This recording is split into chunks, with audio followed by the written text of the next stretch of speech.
Manabat Inuki.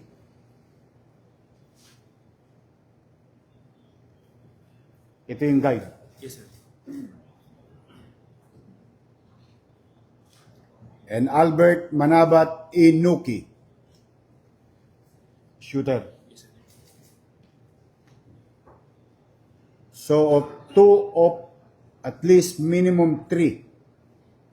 At least. Because maybe later on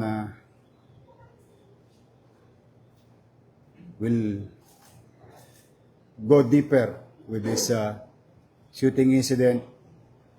One, to the family of Akinobu Nakayama, 42 years old, from Shizuoka, Japan. And Hideaki Satori, 53 years old. Kami taus-pusong nakikiramay sa pamilya ng mga biktima. I hope this effort, combined effort of the Philippine National Police and Manila Police District and Regional Police and all other men and women behind this investigation and your city government can bring justice to the victims. Now, as I have said, ulitin po namin,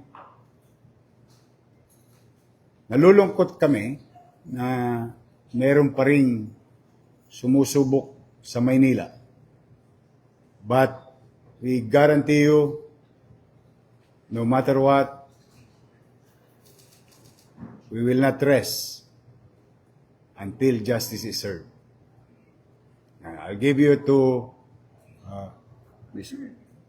our police sa Ligumba if you have other questions. But for the meantime, just like to inform each and every one of you.